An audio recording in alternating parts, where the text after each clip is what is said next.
Hello दोस्तों, स्वागत है आपका डे 2 के साथ में फोर्थ सेमेस्टर केमिस्ट्री की सीरीज का ये दूसरा दिन है और बहुत डिटेल में चीजों को समझा रहे हैं। तो चलिए शुरू करते हैं। आज हम लोग और 8-10 क्वेश्चंस को कवर करने वाले हैं। सारी वो चीजें जो आपके ऑब्जेक्टिव के लिए फायदेमंद हैं, वो सब कुछ इस सीरीज के अंदर सारे एलिमेंट्स लेकर आ रहे हैं। जैसे एक क्वेश्चन कई बार पूछा गया है, what is the shape of S orbital. तो सबसे पहले तो आपको यह समझना पड़ेगा कि भैया जो पुराने जमाने के मॉडल थे, ध्यान से मेरी बात को समझिए।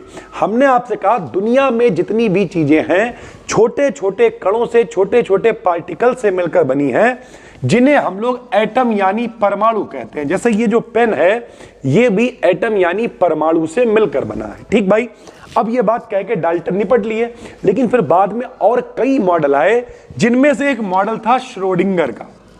किसका मॉडल था? श्रोडिंगर का। श्रोडिंगर ने कहा कि परमाणु में कुछ ऐसी जगह होती हैं जहां पर इलेक्ट्रॉनों के पाए जाने की संभावना सबसे ज्यादा होती है। यानी इलेक्ट्रॉन कहां, जैसे अगर मेरे पाए जाने की संभावना आप पूछोगे तो हम ज्यादातर टाइम आपको यहीं मिलेंगे स्टूडियो में। कभी वीडियो शूट कर रहे हैं, कभी रील डाल रहे हैं, कभी काम कर रहे हैं, तो ज्यादातर मेरे पाए जाने की संभावना कहां है? यहां है। यहां नहीं होंगे तो भैया पड़ोस वाले घर में होंगे, जो यहां पे पड़ोस में बना रखा रहने के लिए। ओवरऑल बात करें तो मेरा जो ऑर्बिटल है वो क्या है? मेरा ऑर्बिटल की कोचिंग है। उसी तरीके से जो इलेक्ट्रॉन है, उनके पाए जाने की संभावना जहां ज्यादा होती है, उन्हें हम लोग उपकोष कहते हैं। क्या कहते हैं भाई? उपकोष, या फिर ऑर्बिटल्स बोलते हैं। ठीक है भाई। और ये 4 होते हैं, एस, पी, डी, एफ। ये सब आपने 9th, 10th, 11th में पढ़ा होगा। 4 ऑर्बिटल हम लोगों ने पढ़ रखे थे। कौन कौन से? S, P, D, F. तो यहां पे पूछा, ये जो एस ऑर्बिटल होता है ये कैसा होता है भाई? तो हम आपको चारों ही बता दे रहे हैं। एक पूछा है, एक के साथ में 3 फ्री आ जाएंगे। तो एस होता है गोलाकार, गोल होता है भैया, स्फीयर बोलते हैं इंग्लिश में। तो आप स्फेरिकल कह सकते हो, स्फीयर कह सकते हो, गोलाकार कह सकते हो। पी होता है डंबल टाइप। डंबल देखा भैया, जिम में ऐसे करके जाके आदमी बॉडी बनाता है, तो ये डंबल टाइप होता है। जो डी होता है, ये होता है डबल डंबल। कैसा होता है? डबल डंबल, 2 डंबल होते हैं इसमें। और एफ की आकृति कॉम्प्लिकेटेड होती है, यानी इसकी कोई निश्चित आकृति नहीं होती है, जटिल आकृति होती है, जिसे बताना थोड़ा सा मुश्किल है भाई। ठीक, तो अभी यहां पूछा what is the shape of S orbital, तो आप कहोगे एस ऑर्बिटल कैसा होता है? स्फेरिकल होता है। साथ ही साथ आप ये भी पता कर लो कि भैया इनमें इलेक्ट्रॉन कितने होते हैं। तो एस में इलेक्ट्रॉन होते हैं 2, एस में इलेक्ट्रॉन 2, ये भी पूछ सकता है भाई। पी में इलेक्ट्रॉन होते हैं 6, डी में इलेक्ट्रॉन होते हैं 10 और एफ में इलेक्ट्रॉन होते हैं 14। तो एस, पी, डी, एफ, गोल, डंबलाकार, डबल डंबलाकार या द्विडंबलाकार, और इसकी कोई निश्चित आकृति नहीं होती है। एस में इलेक्ट्रॉन 2, पी में 6, डी में 10 और एफ में 14 इलेक्ट्रॉन होते हैं भाई। ठीक है, तो इस तरीके से चीजें चलती हैं। पहला क्वेश्चन मोस्ट इंपॉर्टेंट जो आपके काम में आएगा। दूसरा क्वेश्चन क्या है भाई? What is Hund's law? Hund का नियम क्या होता है? तो हुंड का नियम बहुत आसान भाषा में समझें तो भैया देखो, यहां पर ये एस ऑर्बिटल है। अभी हमने आपको बताया एस ऑर्बिटल में कितने इलेक्ट्रॉन होते हैं भाई? 2 इलेक्ट्रॉन होते हैं। ठीक, हुंड ने कहा एक डब्बे को कहेंगे हम लोग ऑर्बिटल। सरल भाषा में आओ, देसी भाषा में, एक डब्बे को कहेंगे हम लोग ऑर्बिटल, और एक ऑर्बिटल में ज्यादा से ज्यादा 2 इलेक्ट्रॉन आ सकते हैं। एक क्लॉकवाइज होगा, एक एंटी क्लॉकवाइज। क्लॉकवाइज का मतलब एक सीधा घूमेगा, एक सीधा घूमेगा और एक उल्टा घूमेगा, यानी इनके घूमने की दिशा हमेशा अपोजिट होगी। यानी किसी भी ऑर्बिटल में अधिक से अधिक 2 इलेक्ट्रॉन हो सकते हैं। जैसे अगर हम कहें पी में 6 इलेक्ट्रॉन होते हैं, बताया अभी आपको, तो फिर इसमें डब्बे कितने बनाने पड़ेंगे? तो फिर इसमें 3 ऑर्बिटल यानी 3 डब्बे बनाने पड़ेंगे।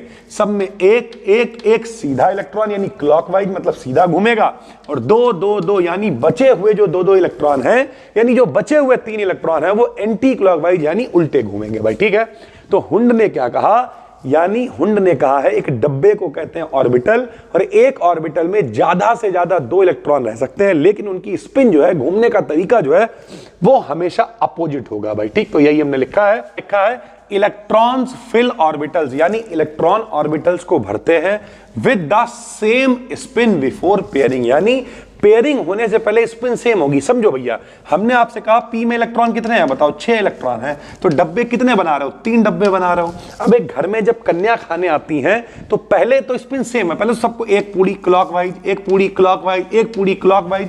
यानी बिफोर पेयरिंग, जोड़ा बनने से पहले तो स्पिन सबकी सेम ही है, तीनों सेम ही घूम रहे हैं, लेकिन अपोजिट स्पिन कब होगी? जब पेयरिंग होगी।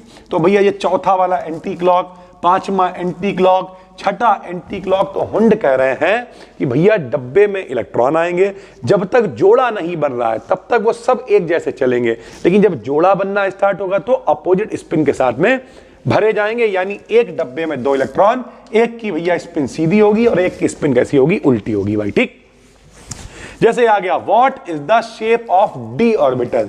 तो डी ऑर्बिटल हमने आपको बताया कैसा होता है, डबल डम्बल होता है। डबल डम्बल लिख के आ जाए, क्लोवर शेप्ड आ जाए, फूल की तरह आ जाए, सब एक ही बात होती है।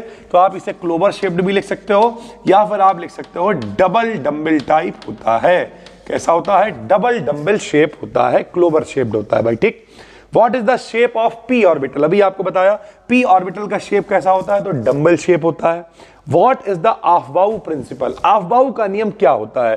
तो भैया आपने कभी ना कभी तो ये देखा ही होगा, हम लोग ऐसे विन्यास बनाते थे 1s2 2s2 2p6 3s2 इस तरीके से बनाते थे। तो भैया ये सारे ऑर्बिटल्स हैं। देखो s ऑर्बिटल, ये जो 1s है इसकी एनर्जी सबसे कम है, 2s की इससे ज्यादा है, 2p की उससे ज्यादा है, 3s की उससे ज्यादा है। यानी सरल भाषा में अफबाउ का नियम कहता है कि हमेशा जो इलेक्ट्रॉन है वो एनर्जी के बढ़ते हुए क्रम में भरे जाएंगे। सबसे कम एनर्जी वाला पहले भरेगा, उससे ज्यादा एनर्जी, उससे ज्यादा एनर्जी, इस तरीके से इलेक्ट्रॉन्स को भरा जाएगा। यानी electron fill orbitals, electron orbitals को भरते हैं in the order of increase energy, ऊर्जा के बढ़ते हुए क्रम में इलेक्ट्रॉन ऑर्बिटल्स को भरते हैं भाई। ठीक है, ये अफबाउ का नियम। अफबाउ कोई वैज्ञानिक नहीं है, अफबाउ एक जर्मन भाषा का शब्द होता है जिसका मतलब होता है रचना या निर्माण करना, प्रोड्यूस करना। क्या प्रोड्यूस कर रहे हैं? तो हम कन्फिगरेशन बनाना सीख रहे हैं अफबाउ के नियम की सहायता से भाई। ठीक है, dual nature of matter was given by, कल जिन्होंने मेरी वीडियो देखी होगी उसमें हमने आपको बताया था कि जो बहुत छोटे छोटे पार्टिकल्स होते हैं वो जब गति करते हैं अंधाधुंध तो अपने पीछे तरंग छोड़ते हुए जाते हैं, अपने पीछे वेव छोड़ते हुए जाते हैं। यानी छोटे पार्टिकल्स में, पार्टिकल तो वो हैं ही, लेकिन छोटे पार्टिकल्स में साथ में वेव का नेचर भी पाया जाता है। यानी 2 नेचर पाए जाते हैं, पार्टिकल का भी, वेव का भी। इसे ही हम लोग डुअल नेचर ऑफ पार्टिकल कहते हैं। इसके बारे में किसने बताया था? तो डी ब्रॉगली ने बताया था। और जिन्होंने कल की वीडियो देखी थी कमेंट करके लिख देना सर जी देखी थी। तो भैया वो होती है लैम्डा बराबर h/mb, कल ही हमने आपको बताया था भाई। ठीक है, atom having smallest ionization potential, सबसे कम आयनन विभव किसका होता है भाई? तो फ्लोरीन, क्लोरीन, ब्रोमीन, आयोडीन, ये लोग सब हैलोजन होते हैं। और इन हैलोजन में पूछा है कि सबसे कम आयनन विभव किसका होता है? तो सबसे कम आयोनाइजेशन पोटेंशियल इन चारों में से होता है किसका? आयोडीन का होता है। तो ये क्वेश्चन भी एक बार विकल्प में पूछा गया है। क्वांटम नंबर्स आर, कल वाली वीडियो में हमने आपको बताया था जैसे मेरी लोकेशन को जो बताएगा, जो मेरे एड्रेस को बताएगा कि हम आवास विकास में रहते हैं या पक्के तालाब पे रहते हैं या लाल इमली चौराहे के पास रहते हैं, जहां भी रहते हैं, ये मेरी लोकेशन को जो बताएगा वही क्वांटम है। यानी जो इलेक्ट्रॉन है वो कहां पे है, वे संख्याएं जो इलेक्ट्रॉन की पोजीशन को बताती हैं, एनर्जी को बताती हैं, इलेक्ट्रॉन के बारे में जानकारी देती हैं, वही क्वांटम संख्याएं कहलाती हैं। कितनी होती हैं? 4, NLMS। इसे क्या कहते थे? Principal quantum number. ये बताएगी कि इलेक्ट्रॉन कौन से कोश में है, K में है, L में है, M में, कहां पे है इलेक्ट्रॉन यार।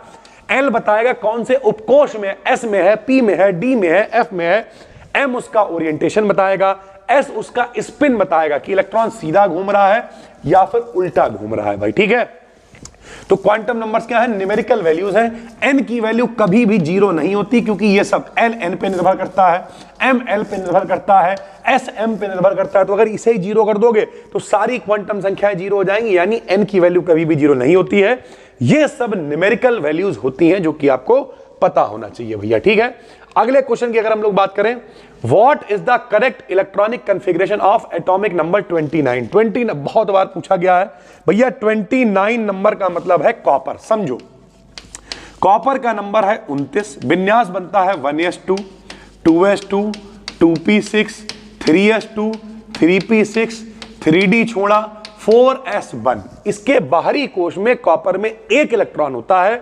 2 2 4 6 10 2 12 6 18 1 19 और 10 29। इसी वजह से 1 इलेक्ट्रॉन होता है क्योंकि डी में, अभी हमने आपको क्या बताया, S में 2 इलेक्ट्रॉन आते हैं, P में 6 और D में 10 आते हैं। तो अगर हम लोगों ने यहां 2 भरे होते तो यहां 9 ही रह जाते।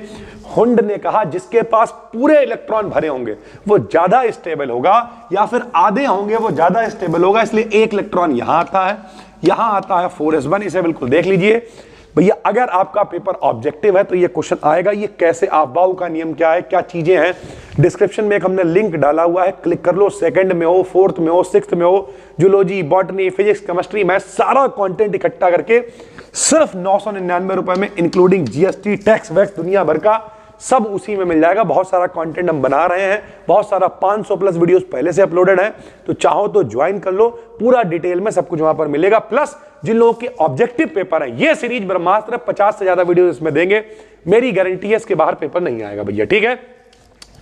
बाकी जो कंफ्यूजन हो बताओ, हम शॉर्ट वीडियोस भी बना देंगे। तो सबसे पहले समझिए इस तरीके से कॉन्फ़िगरेशन बनता है 29 का। The quantum number that describes the location and energy of an electron. हमने आपको बताया N, L, M, S। इसमें मेन कौन है, तो N principal quantum number main है, यही बताएगी इलेक्ट्रॉन की लोकेशन क्या है, इलेक्ट्रॉन की एनर्जी को यही बताती है, ये ओरिएंटेशन को बताते हैं, ये सबशेल्स को बताते हैं, ये घूमने के तरीके को बताते हैं। तो मेन यही है, यही लोकेशन और एनर्जी को बताती है, जिसे हम लोग कहते हैं प्रिंसिपल क्वांटम नंबर भैया, ठीक है।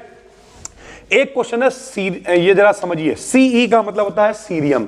सीरियम किस ब्लॉक का एलिमेंट है, तो समझो जिसमें अंतिम इलेक्ट्रॉन, जैसे अगर हम आपसे कहें कि ये Na लिखा है सोडियम, सोडियम का नंबर 11 होता है, इसका विन्यास बनाओ तो विन्यास बनेगा 1s2 2s2 2p6 3s1। तो इसमें देखो लास्ट इलेक्ट्रॉन किस में गया, गिन लो, 2 2 4 6 10 और 11, तो आखिरी इलेक्ट्रॉन किस में गया, 3s में।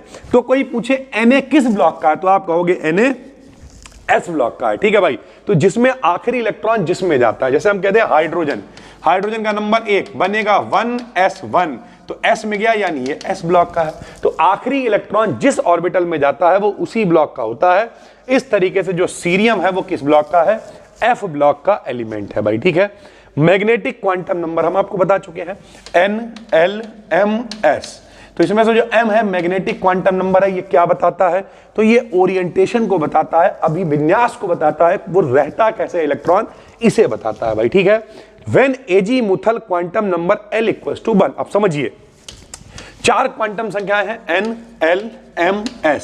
ये है प्रिंसिपल क्वांटम नंबर। कल डे 1 था, हमने बहुत डिटेल में ये सब बताया था, पूरी सीरीज को देखो, बहुत मजा आएगा भाई, ठीक है। ये प्रिंसिपल क्वांटम नंबर है, ये एजीमुथल क्वांटम नंबर है, ये मैग्नेटिक क्वांटम नंबर है, और ये स्पिन क्वांटम नंबर है। 4 क्वांटम संख्याएं होती। अब ये कह रहा है जब एजीमुथल क्वांटम नंबर की वैल्यू 1 होगी, L की वैल्यू अगर 1 होगी तो कौन सा ऑर्बिटल होगा। तो इसके लिए हम आपको जुगाड़ बता रहे हैं, टेबल समझो, S, P, D, F, और L की वैल्यू लिख लो 0 1 2 3। इस तरीके से इसे याद रखो, शॉर्ट ट्रिक है। जब भी कभी एजीमुथल यानी L की वैल्यू 0 होगी तो हमेशा S ऑर्बिटल होगा, 1 होगी तो P ऑर्बिटल होगा, L की वैल्यू 2 होगी तो D ऑर्बिटल होगा, L की वैल्यू 3 होगी तो F ऑर्बिटल होगा। S P D F 0 1 2 3 ऐसे करके याद रखना। कह रहा L की वैल्यू 1 है, L की वैल्यू 1 है मतलब कौन सा ऑर्बिटल है, P। S होता है गोल, P होता है डम्बल टाइप, तो कौन सा ऑर्बिटल होगा, P, और उसकी आकृति कैसी होगी, डम्बल टाइप होगी भाई, ठीक है।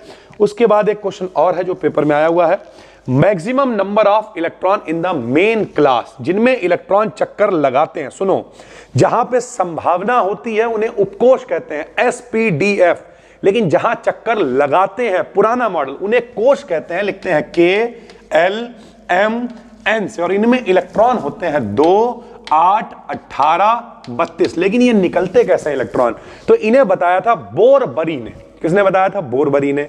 फॉर्मूला दिया था 2n²। इन्होंने कहा कि भैया ये परमाणु का नाभिक है, नाभिक में प्रोटॉन न्यूट्रॉन है, चारों तरफ चक्कर लगा रहे हैं इलेक्ट्रॉन है, पहला कोष K है, दूसरा L है, तीसरा M है, चौथा N है, तो ये पहला कोष है। तो N की वैल्यू यहां 1 रखेंगे, 2n² में जब आप N की वैल्यू 1 रखोगे तो 1 का स्क्वायर 1 दूनी 2 आएगा, यानी K में कितने इलेक्ट्रॉन होंगे, तो 2 इलेक्ट्रॉन होंगे। K के बाद L दूसरा कोष है, तो यहां N की वैल्यू 2 रखेंगे, 2 दूनी 4 होएगा, 4 दूनी 8 होएगा, तो देखो 8 इलेक्ट्रॉन है। अबे सेकेंड ईयर में आ गए यार, बच्चों वाली बातें यार। ये पहला दूसरा, ये M की वैल्यू 3 रखोगे, पहला दूसरा तीसरा तीसरा तो n की वैल्यू 3 3 3 9 दूनी कितना होगा 18 होगा।